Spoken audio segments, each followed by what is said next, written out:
शिवोबेल school. आज हम chapter number 2 मेघो वर्षति पढ़ेंगे।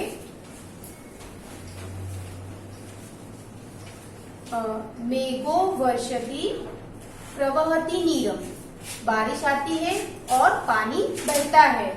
मेघो वर्षति प्रवहति नीरम, बारिश आती है पानी बहता है। तृष्यति कृषकः, तृष्यति मतलब सेटिस्फाइड होना, कृषिकः मतलब फार्मर। जब बारिश होती है पानी आता है तो कौन सेटिस्फाइड होता है? तो फार्मर सेटिस्फाइड होते हैं। गच्छति गोष्ठम, और कहाँ जाते हैं? गोष्ठम, गोष्ठम मतलब कैटल यार्ड, कि जहाँ पर ढोर आकर को हम रखते हैं। फार्म के नजीक जो जगह होती है जहाँ पर हम पशुओं को रखते हैं उसको बोलते हैं गोष्ठम। मेघो वर्षति प्रवहति नीरम, तुष्यति कृषिकः गच्छति गोष्ठम। बारिश आती है पानी आता है, बारिश होने की वजह से पानी आता है। फार्मर जो होता है वो खुश हो जाता है और वो कहाँ जाता है? तो अपने कैटल यार्ड में जाता है जहाँ पर पशुओं को रखते हैं, वहां पर जाता है। नयति च वृषभम, मतलब उसके जो हम पहले के जमाने में देखे तो ये वृषभ है ना, तो उसको वो लेता है। हलम अपि वहति, और हल चलाता है मतलब प्लोइंग करता है। खेती करने के लिए पहले प्लो करना पड़ता है, तो वो प्लोइंग कर रहा है। कर्षति क्षेत्रम, वो खेतर को पूरा खेड़ता है। वपति च बीजम, और वहां पे वो बीज बोता है। बीज बोने से क्या होता है? रोहति शस्यम, ग्रेन्स जो होता है वो उगता है। फलति प्रकामम, और हमें जो इच्छा होती है वैसे हमें फल मिलता है। जैसे कि हमने जो खेतर में बोया है वो हमें मिलेगा। फलति प्रकामम, और उससे क्या होगा? जो हमें चाहिए वो हमें मिलेगा। भवती समृद्धि, और अगर हमें जो ग्रेन्स खेती जो हमने करी वो हमें मिलेगा, हम उसको बाजार में बेचेंगे, हमें पैसे मिलेंगे, तो क्या होगा? उससे समृद्धि होगी हमारी। और हमारी समृद्धि मतलब क्या होता है? मनुकूल वृद्धि, मनुष्यों की वृद्धि होती है। पैसों से क्या होता है? हमारी वृद्धि होती है। और ये जो पोयम है वो किसने लिखी है? श्री महाबलेश्वर भट्ट ने लिखी है। और पोयम क्या होती है? पोयम एक्चुअली सिंग करने के लिए होती है, लेकिन मैंने पहले आपको समझा दिया। अभी मैं एक्सप्लेनेशन नहीं करूंगी, डायरेक्ट संस्कृत में रीड करूंगी, आपको वो समझना है और वैसे ही रीड करने का ट्राई करना है। मेघो वर्षति प्रवहति नीरम, तृष्यति कृषिकः गच्छति गोष्ठम। नयति च वृषभम हलमपि वहति, कर्षति क्षेत्रम वपति च बीजम। रोहति शस्यम फलति प्रकामम, भवति समृद्धि मनुकूल वृद्धि। ओके फ्रेंड्स, यहाँ नीचे ग्लोसरी दी गई है, तो हम वो पढ़ेंगे। क्या है? वर्षति इज रेनिंग, प्रवहति इज फ्लोइंग, तुष्यति इज सेटिस्फाइंग, कृषिकः फार्मर, गोष्ठम कैटल यार्ड, वृषभः बुलॉक, कर्षति इज फ्लोइंग, क्षेत्रम फार्म, वपति इज शोइंग, रोहति इज ग्रोइंग, सस्यम ग्रेन, प्रकामम एज विश्ड। ओके, यहाँ पर ग्लोसरी है। विशेष मैंने पहले भी आपको बताया कि विशेषण में क्या दिया गया है हमें? तो संधि दी गई है। यहाँ पर देखो मेघो वर्षति, तो यहाँ पर विसर्ग संधि है। ओ है तो उसका क्या हो जाएगा? विसर्ग हो जाएगा। ये जो आप दो डॉट देख रहे हो उसको बोलते हैं विसर्ग। तो यहाँ से ओ हट गया, वॉवेल साउंड जो ओ है उसकी जगह पर हमने विसर्ग रखा और दोनों वर्ड को सेपरेट कर दिया। फिर है हलम अपि, तो यहाँ पर म जो है वो कंप्लीट म है। म प्लस अ इज इक्वल टू म, वो कंप्लीट म होता है। तो यहाँ पर वो उसको सेपरेट कर दिया। हलम और इसमें म जो है वो हाफ लेटर कर दिया, और अपि को जो इसका अ था वो पीछे ले गए। तो हलम प्लस अपि, तो ये हमारा विशेष हो गया। फिर एक्सरसाइज में देखें तो pronounce the following words orally, तो ओरली हमें स्पीक करने। मैं बोलती हूँ, आप पीछे ट्राई करना। प्रवहति, गोष्ठम, कर्षति, प्रकामम, समृद्धि, मनुकूल वृद्धि। सेकंड में क्या है? Answer the following question in Sanskrit. जो ये पोर्शन है क्वेश्चन 2 वो मैं आपको पीडीएफ में सेंड करूंगी। फिर क्वेश्चन 3 मैं आपको समझा रही हूँ, लेकिन पीडीएफ में भी मैं सेंड करूंगी। यहाँ पर क्या बोला है? Find out the action verbs, forms point and return them, follow the illustration. Illustration में दिया है, इलिस्ट्रेशन मीन्स एग्जाम्पल। वर्षति, प्रवहति, ये क्या है? तो वर्ब फॉर्म है, जैसे इंग्लिश में होते हैं सिट डाउन, गो, रेड, तो ये सारे क्या है? वर्ब फॉर्म है। तो मैं आगे आपको करके दिखाती हूँ 2-3, तो आपको समझ में आएगा। देखो यहाँ पर वर्षति है, आप अंडरलाइन भी कर सकते हो, साथ में बुक और पेंसिल लेके बैठो तो आपको यहाँ से ही समझ में आ जाएगा कि इसमें कौन कौन से वर्ब है। तो वर्षति एक वर्ब है, फिर प्रवहति, तृष्यति, गच्छति, नयति, वपति, कर्षति, रोहति, फलति, भवति। तो ये सारे क्या है? वो फॉर्म से, जो आपको कहाँ लिखने, यहाँ पर जो स्पेस दी है वहां पर लिखने। अगर ज्यादा हो तो यहाँ पर आप एक्स्ट्रा लाइन ड्रॉ करके भी आप लिख सकते हो। ओके, क्वेश्चन 4 में है कंप्लीट द फॉलोइंग लाइन्स। यहाँ पर तो आपको पोएम की लाइन ही कंप्लीट करनी है। तो मेघो वर्षति से लिखना आपको स्टार्ट करना है। कहाँ तक लिखना है? गच्छति गोष्ठम तक ही लिखना है आपको, और रोहति शस्यम से लेके मनुकुल वृद्धि तक लिखना है। फिर क्वेश्चन 5 में क्या दिया है? Sing the poem with correct pronunciation and gesture, मतलब अच्छे से आपको प्रोनाउंस करके ये पोएम करनी है। Right 4 sentence directed by your teacher from the poem. कोई भी 4 सेंटेंस आपको अंदर से लिखने हैं।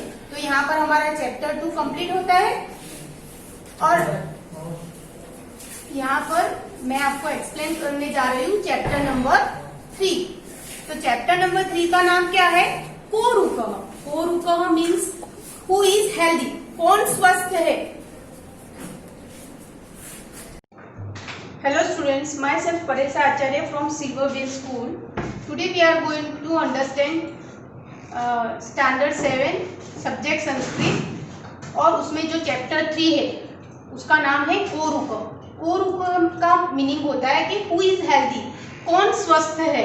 ओके, यहाँ पर एक स्टोरी दी गई है, उसमें ये आप पिक्चर देख सकते हो। एक बर्ड है, एक पक्षी अस्ति, एक बर्ड था, सह आकाशे अत्र तत्र गच्छति, वो क्या कर रहा था? स्काई में इधर इधर उड़ रहा था, यहाँ से वहां जा रहा था, यहाँ से वहां जा रहा था, ऐसा कर रहा था, उड़ रहा था एक जगह से दूसरी जगह पर।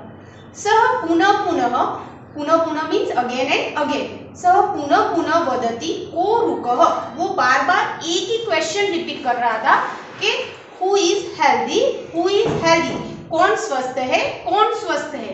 कह निरोगः भवति, कौन ऐसा है जो जिसको कोई भी रोग नहीं है।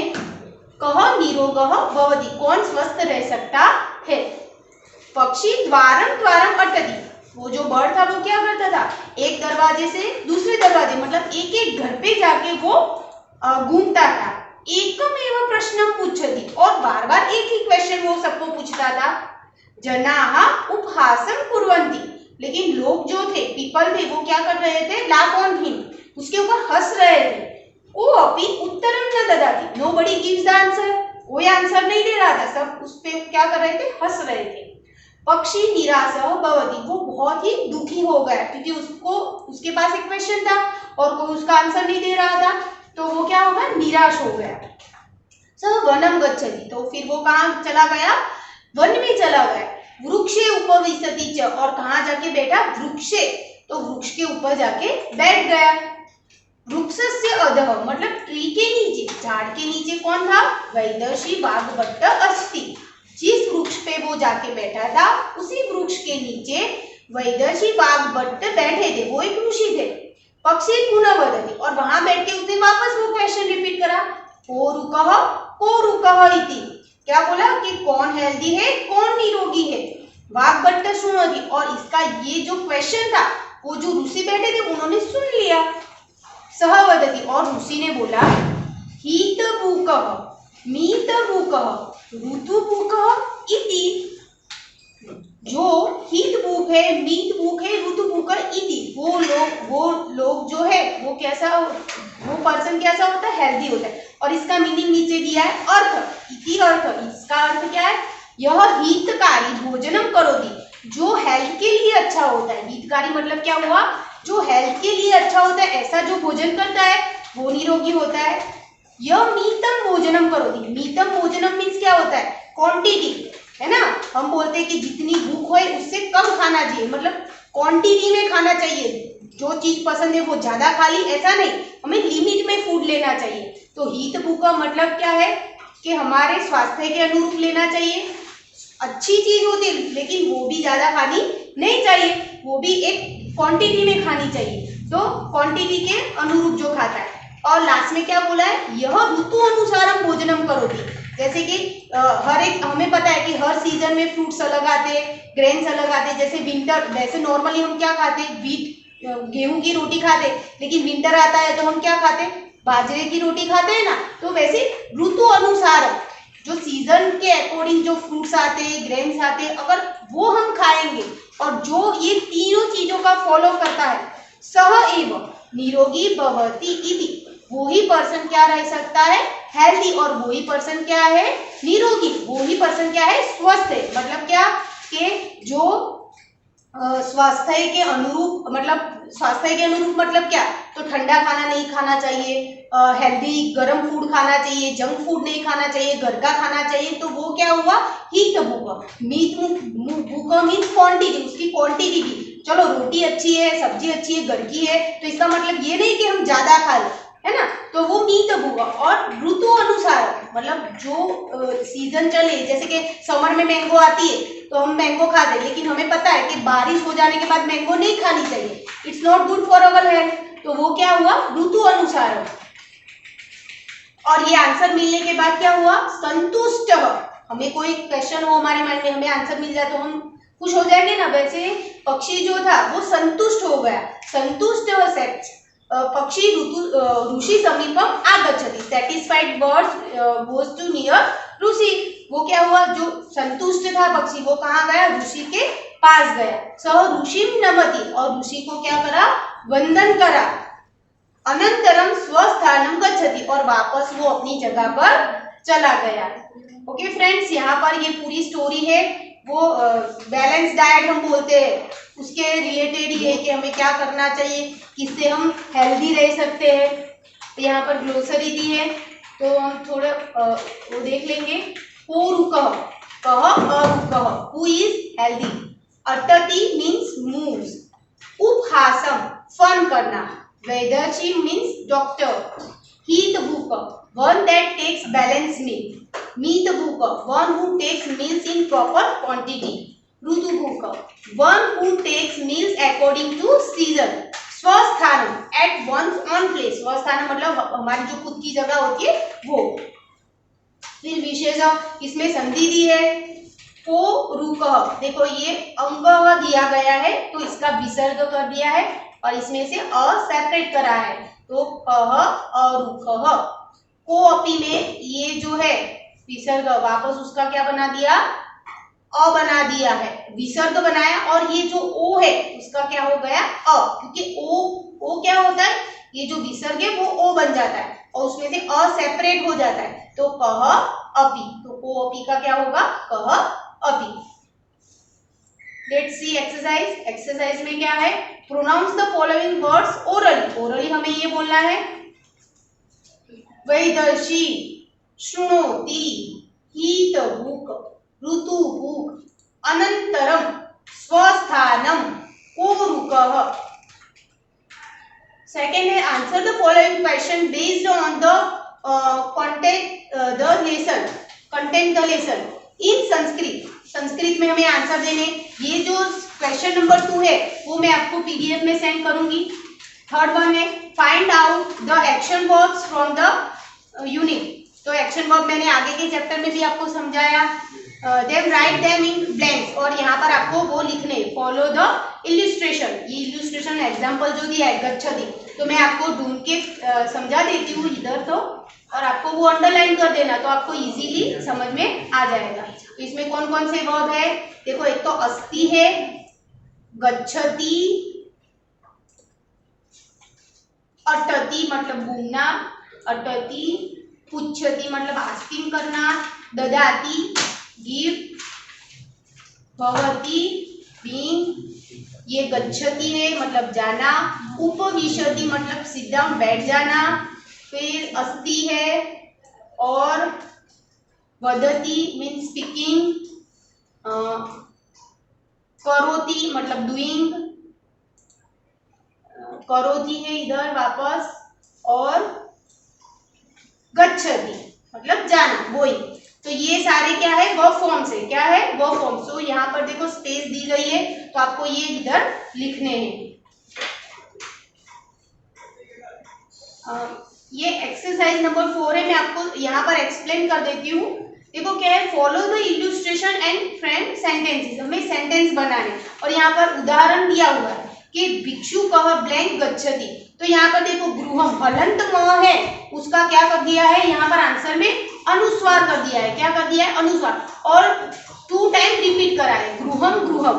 देखो क्या करा है, 2 टाइम रिपीट करा है। हमें यहाँ क्या करना है, भिक्षु कह गृहम, जो ये हलंत म है, ये रहा, देखो ध्यान से, ये हलंत म है, उसका अनुस्वार करके ऊपर रखा है गृहम, और 2 टाइम रिपीट करा है, गृहम गृहम गच्छति। तो ये हमारा सेंटेंस बन गया, भिक्षु कह गृहम गृहम गच्छति। फर्स्ट में देखो क्या दिया है, श्रृंगालः, और ब्रैकेट में क्या करा है, वनम। तो वन और ऊपर क्या कर देंगे हम, अनुस्वार। तो क्या हो जाएगा, वनम वनम। 2 टाइम हमें लिखना है सिर्फ यहाँ पर, वन, और जो म है हलन, उसका अनुस्वार करना है। तो वनम वनम, सेंटेंस क्या बनेगा, श्रृंगारः वनम वनम भ्रमति। फिर नूपः, और ब्रैकेट में दिया है नगरम। तो नगर और र के ऊपर अनुस्वार कर देना है, तो क्या हो जाएगा, नगरम नगरम। नूपः नगरम नगरम गच्छति। थर्ड वन, साधु ब्लैंक पश्यति। ब्रैकेट में दिया है तीर्थम। आप अभी समझ ही गए हो क्या करना है कि तीर्थ, और यहाँ पर रेफ दी है, र की जो रेफ दी है उसके बीच में आपको क्या कर देना है, अनुस्वार करना है। तो वो क्या हो जाएगा, तीर्थम तीर्थम। साधु तीर्थम तीर्थम पश्यति। ओके, फोर्थ वन है पक्षी ब्लैंक अटति, और यहाँ पर दिया है द्वारम।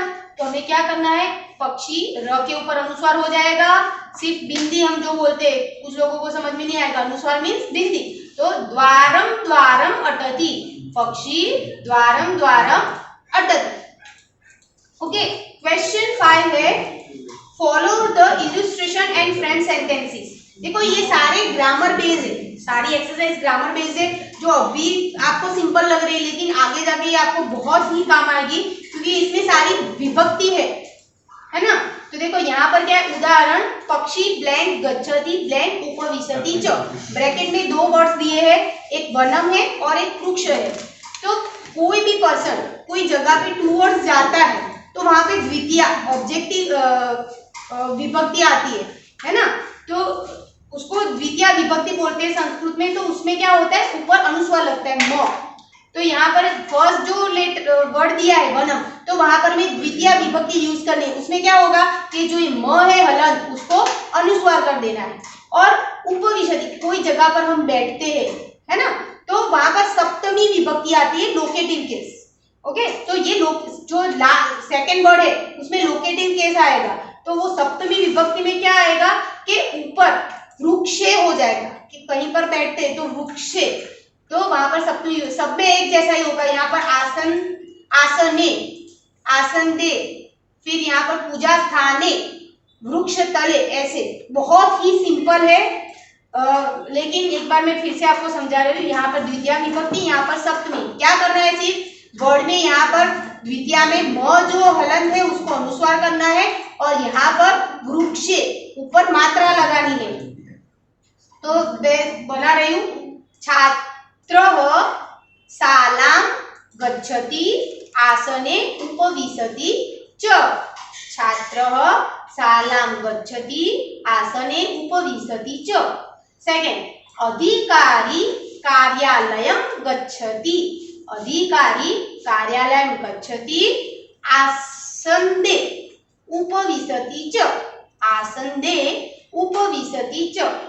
थर्ड वन, भक्तः मंदिरं गच्छति, भक्तः मंदिरं गच्छति पूजा स्थाने, म हटा देना है, ऊपर मात्रा करनी है, पूजा स्थाने उपविशति च।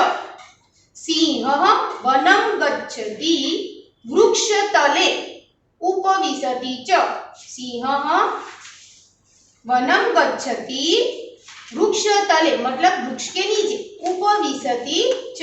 यहाँ पर देखो मैंने आपको चैप्टर 3 पूरा समझाया, एक्सरसाइज समझाया, उसमें जो क्वेश्चन 2 है वो मैं आपको पीडीएफ में सेंड करूंगी, वो आपको नोटबुक पे लिखना है, ओके, और ग्लोसरी आपको लिखनी है। Thank you friends.